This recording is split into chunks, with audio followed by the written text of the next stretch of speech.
Last week, the news that had been kept secret for nearly 3 months finally broke. You're a pedophile! Australia's highest-ranking Catholic, the man who rose to be the Vatican's third most powerful cleric, had been convicted of sexual crimes against 2 13-year-old boys.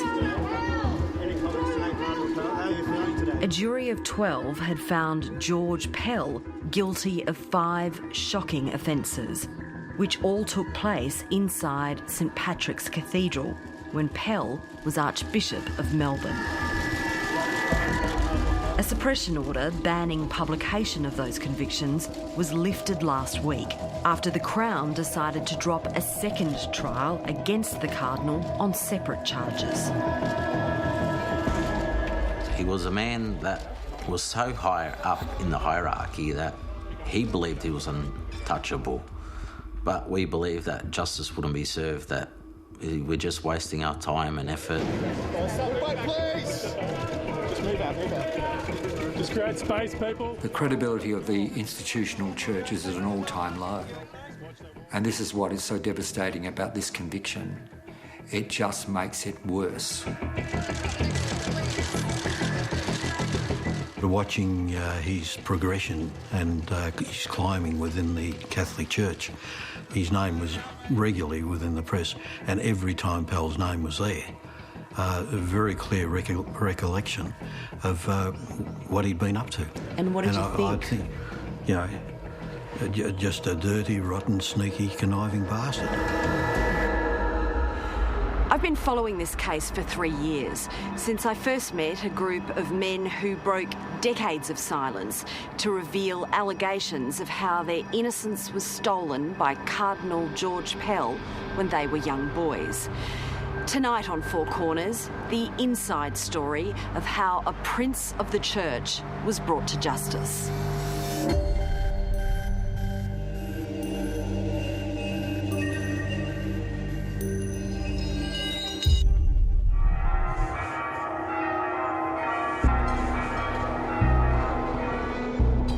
It was 1996, and George Pell was the newly installed Archbishop of Melbourne. The church was grappling with an escalating scandal over clergy sexual abuse of children, and the Archdiocese of Melbourne had more pedophile priests than anywhere else in the country. Archbishop George Pell was in damage control. 1 or 2 lonely voices have suggested that the Catholic Church here is in a state of crisis. They are badly mistaken.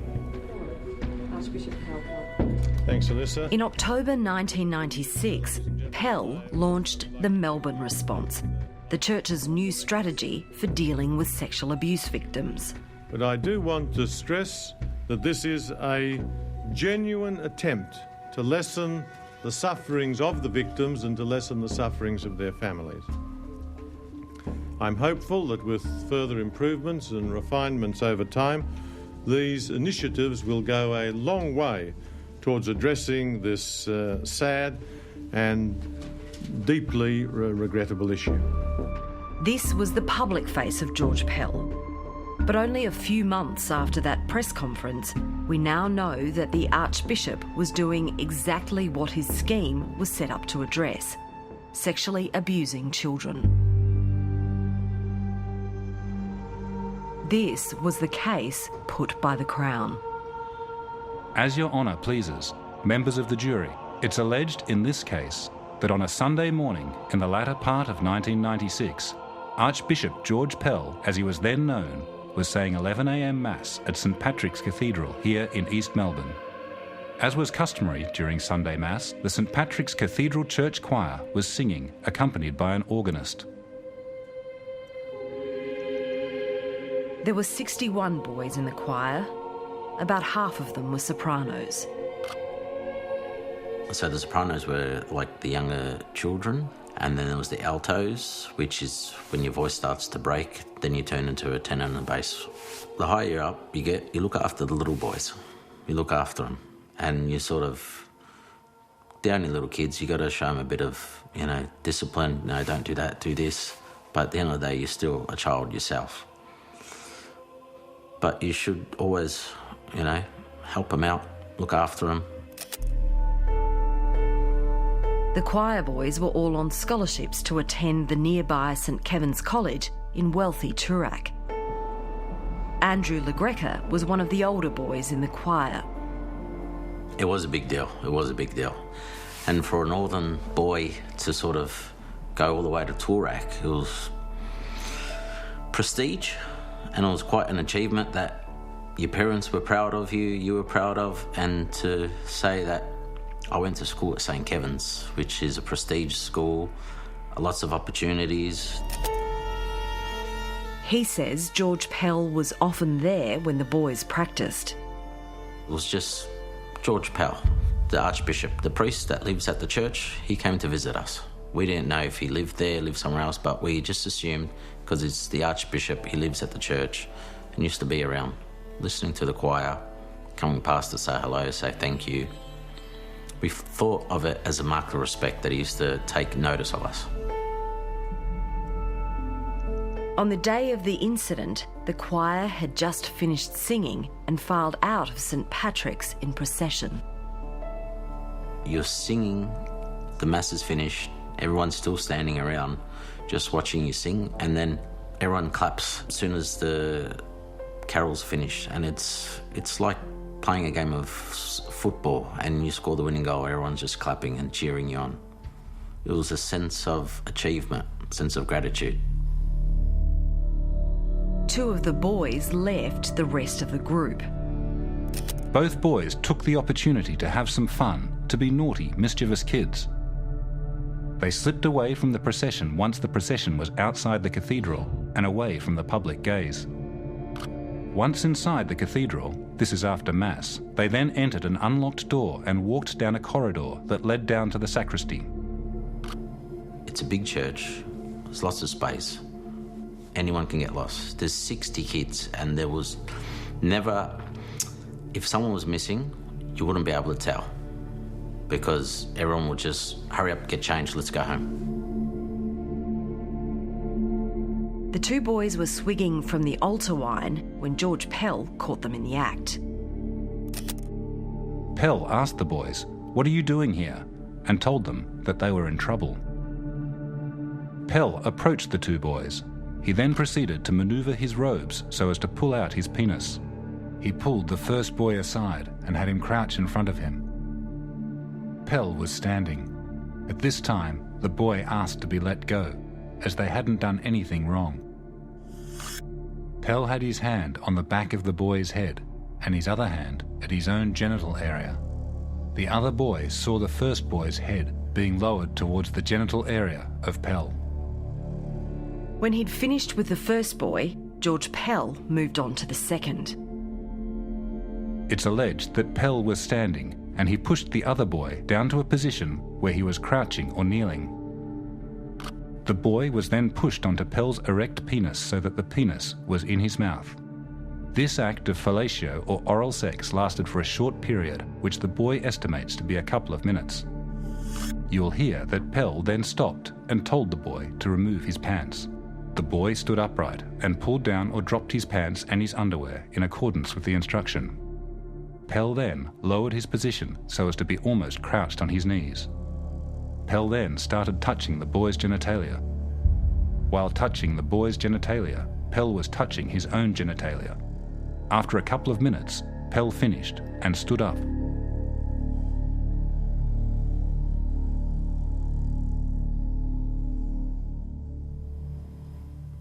They were the little boys. So to think that this happened to the little boys?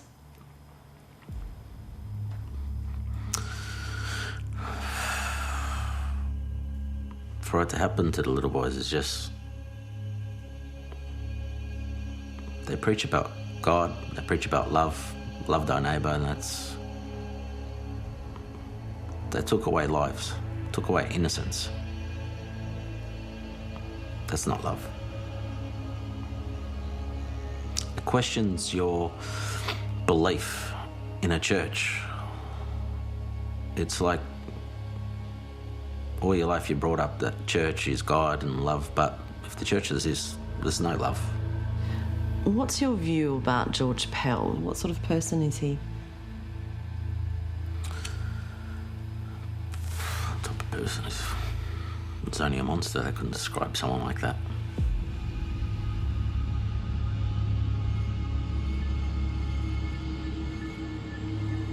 After the incident, the choir boys went home. One of them later told the court he didn't tell anyone. The boy didn't say anything at the time about what had happened because he didn't want to jeopardise his scholarship in any way. He was also cognizant of the position held by the accused man and the possible ramifications that might flow from saying something about what happened. About a month later, George Pell approached the second boy again in a back corridor of the cathedral. It's alleged that the accused man, Pell, pushed the boy against the wall. He then squeezed the boy's genitals over his robes before letting go and walking off. The events in the cathedral would change the course of their lives. The identities of the two 13-year-old victims and their families can't be revealed, but the family of the first choir boy wants to tell his story.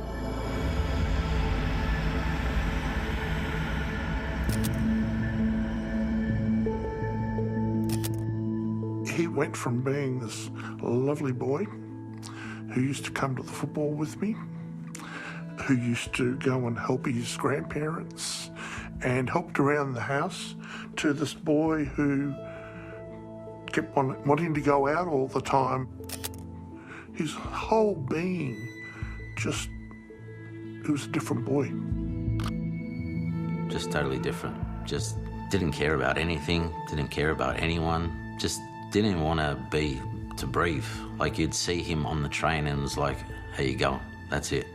But deep down you think that, why are you rebelling so much? Like, what is it that you hate? Like, you could sense that there was a bit of hate there for authority. Looking back, as a person, he changed. He did. He wasn't the same person as what he was beforehand. Yeah.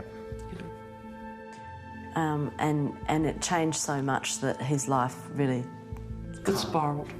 Yeah. Yeah. It did spiral. Absolutely. Absolutely. Within a year of the abuse, their son began to use heroin. He started, yes, I noticed some bits of foil that had been burnt. And I noticed that. My parents noticed that. His grandparents. He was pretty young at this stage. Yes, he was. He was. How old? He would have been about 13, 14 at the time. Yeah. Very young at the time. Very young. It's devastating to watch your child like that because of his drug use. It was very hard to watch. At 14, he would spend nights where we wouldn't see him. He would disappear for a day or two and then turn up as though nothing had happened. His schooling, of course, became erratic, his attendance. He was at the point where the choir master was going to expel him. It meant that he would lose his scholarship and we would then have to pay. And we didn't have the thousands of dollars that were required to keep him there. His mother suspected her son might have been abused. I once asked him if he was, I can't exactly remember the words I used, whether he was touched up or played with, and he told me no. But again, with a shrug. Again, a little niggling in there. I never said anything to anybody. A little niggling, I'm thinking, yeah, all right. He said no. And then a while after that, again, I asked him, and again, he told me no. And then I get this, and I was just so angry with him for not telling me. So angry. Sometimes I'm still very angry.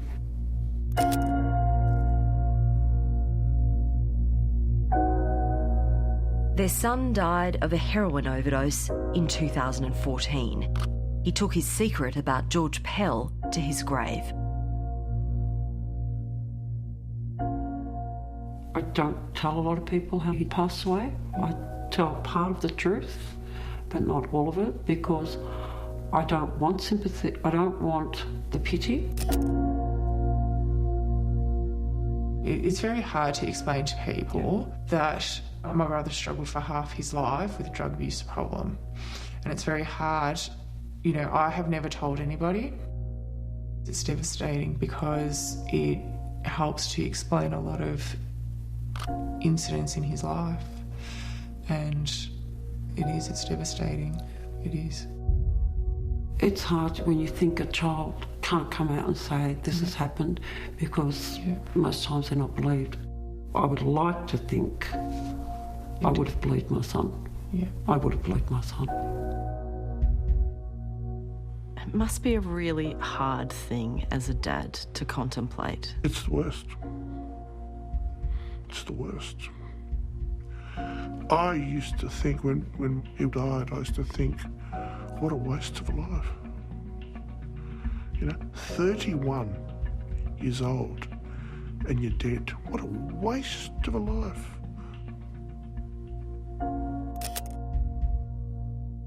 The young man's death had a terrible impact on the other choir boy, who was also abused by George Pell.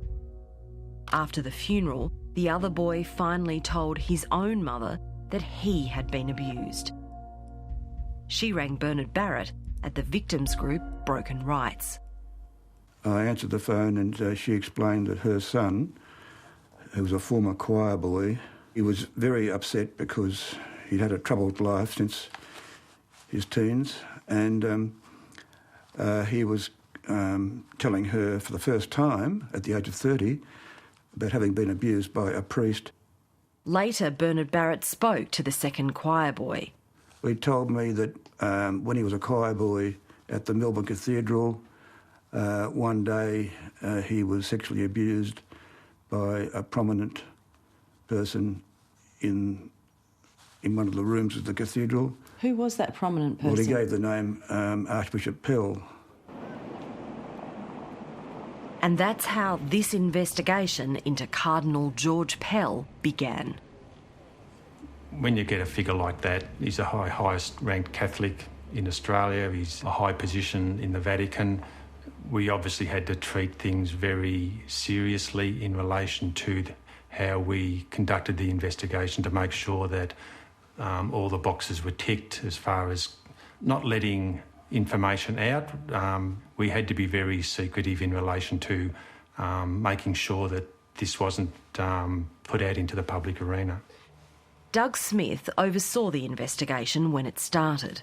Through your work with Task Force Sano and Victoria Police had a lot of experience with these Catholic Church perpetrators.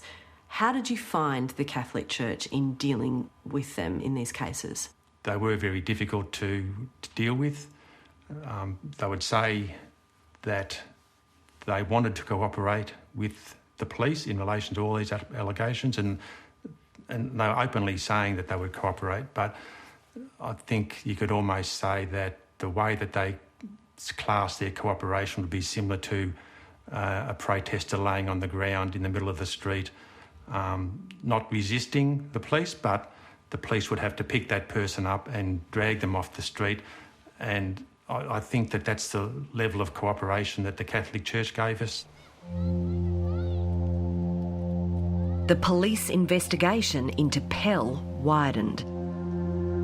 New claims were made about alleged abuse in the 1970s at the Eureka Stockade Pool in George Pell's hometown of Ballarat. Damien Dignan was 8 years old at the time. In 2015, he made a complaint to police. We spoke to him the following year. Father Pell was all the up the deep end, sort of around his chest height there, and would love to pick the kids up and throw them over his shoulder, or throw them up in the air so they could have a splash. So things got a bit rough, so what happened? Around the testes, around the anus. What would he do? Grab you. How did it make you feel? Scared. Oh, so scared but hurt. Very forceful around the anus. Could there ever be an interpretation that it just so happened that his hands were slipped down there, you know, by mistake? Fair enough. One time, might have got to a stage where every time he picked her up, it was there. And not much fun, no. Get out of the pool. Damien Dignan said he was terrified of Pell. Probably today, I've even looked at him, I'll be still a scared little boy again. Don't get me wrong, I believe in the Catholic Church, I do. I believe in Jesus, I believe in God. That man is evil, and he should not be there. Should not be there, where he is. He's got a sickness. And he told us about allegations that had happened against this other person. And that person was Lyndon Monument? That's correct, yes. Yep. Lyndon Monument described playing the same game with George Pell in the pool. Well, it was, you know, his hand touching your genitals and stuff on the outside of your bathers or your shorts. And then that slowly became hand down the front of the pants or your bathers or whatever you call them. Under the water? Under the water. Lyndon Monument told police that Pell would then invite him into the change rooms. He'd undress and then he'd say to us to undress. So we'd undress and then he'd have a towel. He'd say that you'd make sure you wiped under your testicles and all that sort of stuff. And while he was doing this, was he wearing clothes? No. Ballarat local Phil Nagel said he also saw Pell in the change rooms. Obviously, his kids pretty discreetly in the corner because we didn't want anyone to see our doodles and we were just little kids. Tapped me on the shoulder and looked around and there was, Cardinal Pell, stark naked, and he was actually had his towel up and he was drying his back and there was no discretion at all. So he's actually the first adult male I ever saw naked.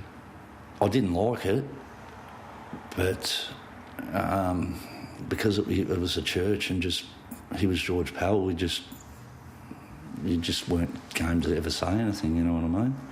So I just tried not to think about it, to be honest. Lyndon and Damien went to primary school at Ballarat's epicentre of abuse, St Alepius, where a ring of pedophile Christian brothers and a priest abused dozens of children.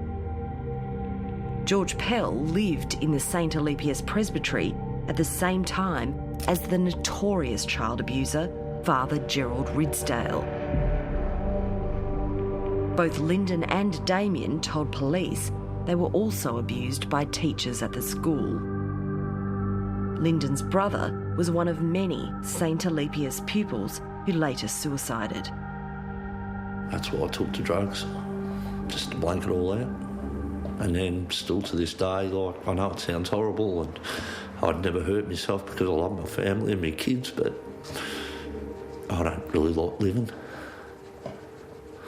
Don't care if I get hit by a bus, but I'd never do anything to hurt my kids either, so just keep battling them.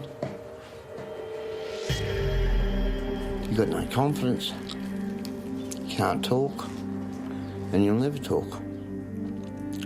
You feel ashamed, and and as far as you ask me how it affects me mentally, ruined my life. Ruined it. For years I was very angry. I grew up an angry young bloke. I took a lot of my anger out on myself, self-destruction, and other people who cared about me and loved me. Damien Dignan had a drinking problem and he developed leukemia. Police laid charges in relation to his alleged abuse, but they were dropped when he died in January 2017. He was 47. He told me he was always proud of coming forward.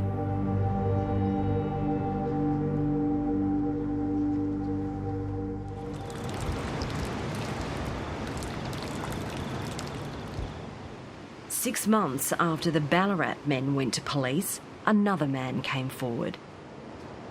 Les Tyack told police that in the mid-1980s he saw Pell in the change rooms at the Torquay Lifesaving Club. When I walked in, I saw a fellow there crisscrossing across the back, toweling himself off, and there was three young kids, about 8 to 10 years of age.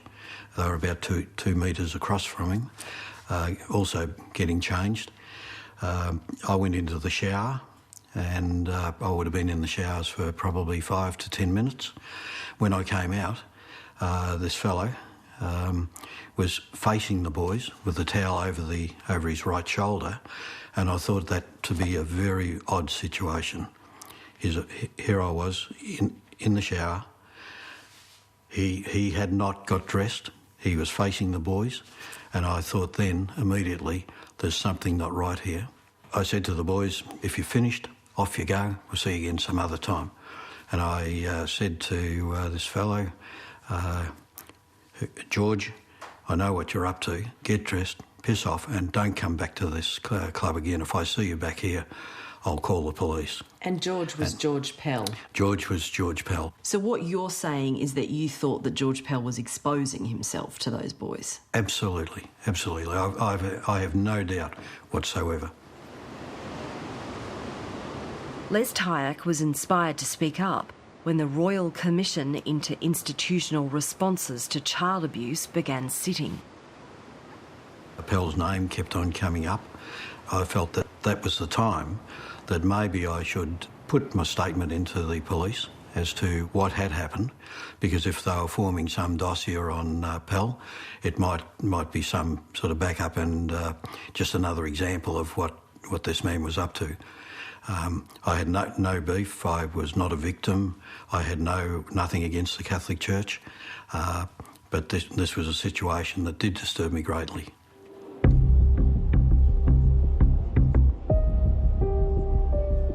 In October 2016, Victoria Police made the decision to quietly fly to Rome to interview George Pell. There would have been some level of secrecy that would have been required for that to happen. 3 people went over there to interview him, and that obviously would have been with the cooperation of the Catholic Church, and George Pell would have agreed to the interview taking place. Cardinal Pell, do you agree the time is now 10:28 a.m. there on my watch? I do. Thank you.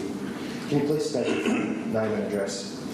My name is George Pell, and I live at number 1 Piazza della Città Leonina in Rome. Thank you. Now, Cardinal, today I intend to interview you in relation to the Victorian Australian offences of indecent assault upon a male and indecent act in the presence of a child under 16 years. Before we continue, I must inform you that you do not have to say or do anything, but anything you say or do may be given in evidence. Do you understand that? I do.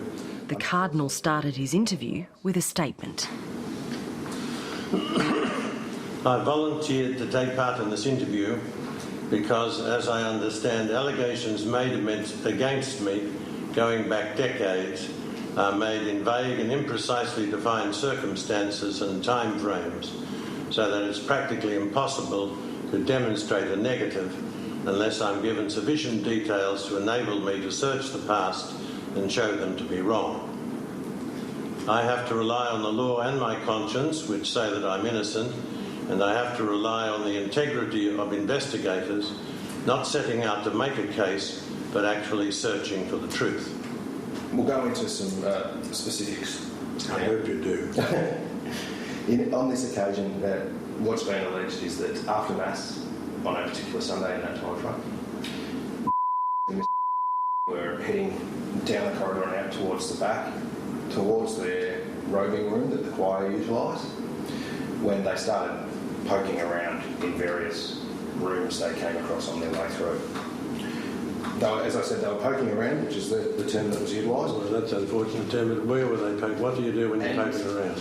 I take it to be that they were looking as they were walking along. Go on. The next part of the allegation is that you've planted yourself in a spot between these two boys and the doorway in the sacristy room. After Sunday Mass? Yes. Yes. And in effect prevented them from leaving the room.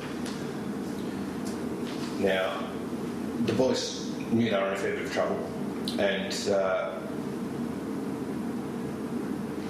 that at that time you've moved your robes to one side and exposed your penis. Oh, stop it. You're still at this stage standing with your back to the door. What a load of absolute and disgraceful rubbish. Completely false. Madness. There are all sorts of people used to come to the sacristy to speak to the priest. Yes. The sacristans were around. The altar servers were around. Mm-hmm. They should have been on their way to change their vestments. Yes. Now, it's been alleged that you've stepped forward, grabbed by the back of his head, and forced his head down onto your penis. In the sacristy after Mass? Yes. And completely false. This has gone on for a short period of time before you've let go of and grabbed his head and done the same instance, forced his head down onto your penis. Completely false? You don't have to comment at this stage, I can continue on. Please do. That's fine. The boys were terrified at this stage, and it's been described that you were holding his head at this time with two hands on the back of his head before stopping, at which time he stood back, standing in the middle of the room beside him. It's been alleged that you've then said, take off your pants, and you've stepped up to him, knelt down, started to fondle his penis and masturbate yourself at the same time. This is in the sacristy at the cathedral after Sunday Mass? Yes. Well, need I say any more? What a load of garbage and falsehood and deranged falsehood.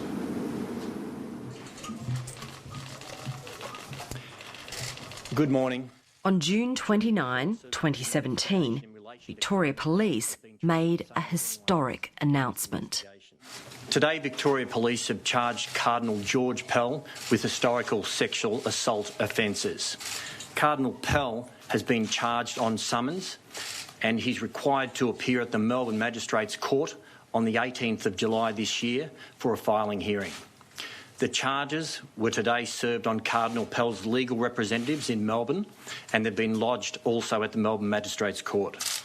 Cardinal Pell is facing multiple charges in respect to historic sexual offences and there are multiple complainants relating to those charges. I'm not in a position to take any questions here this morning and I'm moving forward. Victoria Police won't be making any further comments in respect to this matter. Good morning to you all. I want to say one or two brief words about my situation. These matters have been under investigation now for 2 years. There have been leaks to the media. There's been relentless character assassination, a relentless character assassination. And for more than a month, claims that a decision on whether to lay charges was imminent. I'm looking forward, finally, to having my day in court. I'm innocent of these charges. They are false. The whole idea of sexual abuse is abhorrent to me. Thank you all very much for coming.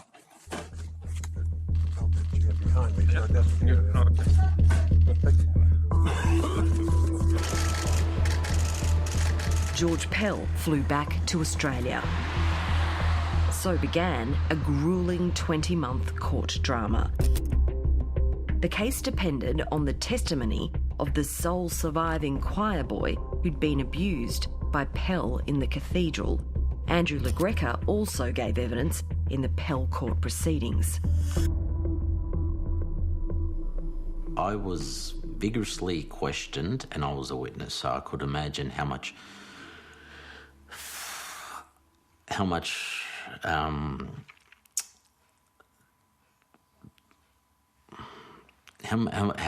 strenuous the questioning would be, questioning every thought and every movement he did back then, let alone the stress that he would be under. And now it's coming back to haunt him. I could just imagine the stress and pain he went through just in that trial. Even as a policeman who goes through court proceedings a lot, you feel very uncomfortable because it's almost in a threatening way. I mean, it's threatening with words. It's questioning your truthfulness, it's questioning your character. And a policeman can walk away at the end of the day and think, oh, you know, that was difficult. But when it comes from a complainant or a victim's point of view, I mean, it can be devastating to them to be called a liar.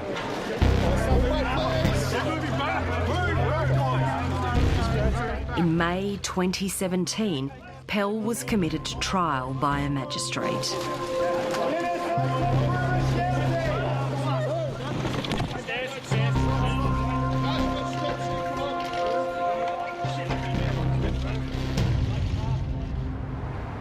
The public remained entirely in the dark about what Pell was being tried for, how many complainants were involved, and how many charges he faced. The cathedral trial was held entirely in secret. The Office of Public Prosecutions wanted to eliminate any argument by the defence that the Cardinal couldn't get a fair trial. Pell went to trial in August last year, but that resulted in a hung jury. In December, in a retrial, the jury found George Pell guilty of all 5 charges against the 2 choir boys. They included 1 count of sexual penetration of a child and 4 of indecent acts with a child or in the presence of a child. He was in a position of trust. He was trusted, and yet he does this sort of thing. And it's been, you know, been proven in court that he did. We have to say that. And myself, I'm just disgusted. I'm disgusted in the Catholic Church. What does it say about the Catholic Church? It's let people down. It let my son down. It must be a huge mountain to climb for the police. For sure. They've been nothing but professional. They've gone through some painstaking investigations leading up to getting statements, putting everything together to support a conviction beyond reasonable doubt for someone like a cardinal of the Catholic Church. I mean, they've done a fantastic job, and they can certainly hold their heads up high. At the time of his conviction, Pell was facing a separate trial on the allegations of abuse at the Ballarat pool. The news was suppressed so as not to taint the jury in the second trial.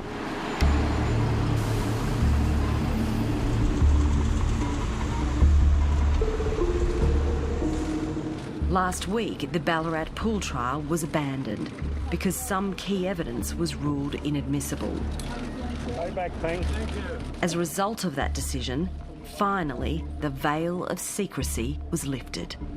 It can now be revealed that Australia's most senior Catholic Cardinal George Pell has been convicted of sexually abusing 2 choir boys in 1996 when he was Archbishop of Melbourne. Stay back. Thank you. Stay back. I was devastated. Cardinal George Pell has always been such a personification of the Church in the public life of Australia, and to get to a point where he's convicted for these sorts of crimes, in a sense, is a conviction more broadly about the Catholic Church. It's culture that has led to this. Despite having brought the 3rd most powerful Catholic in the world to justice, the man who was the 13-year-old choir boy just wants to be left alone. My client's had a very long journey. The criminal process has been quite stressful for him, and it's not over yet. Like many survivors, my client has experienced depression, loneliness, struggle with various issues over time. And one common feature that we often see in doing this kind of work is people feel that they have trusted somebody who they should have feared when they're a child, and that it has long-term impacts on their relationships for the rest of their life. And it can be difficult for survivors to trust those people who are genuine and should be trusted. He feels that he trusted someone he should have feared. He's a credit to himself, and he needs to be congratulated because he he's done a very, very good job at being believed. I mean, all he can do is tell the truth. He can't do any more than that. And for a jury of his peers to believe him, I mean, it's fantastic. He is a hero. I think deep down he wasn't just doing it for himself. Deep down he was doing it for someone else as well. There's someone else who wasn't here. Yeah. Cardinal Pell, what's your response to the charges? You're guilty, Cardinal. Absolute pig. You're a monster. Mate, you bloody hell. County Court Chief Judge Peter Kidd described Pell's crimes as callous, brazen offending. He exploited 2 vulnerable boys, and there was an element of force. There was an element of brutality to this assault. It was an attack. George Pell maintains his innocence and is appealing. A 77-year-old man who once cast an enormous shadow over the Australian church and culture is now in jail awaiting sentence. There's probably going to be millions of people out there who will look at it and think how important it is that no one's above the law. The Catholic Church isn't above the law. A lot of times the system doesn't work, but this time the system has worked, and there's going to be a lot of people who are going to benefit from that.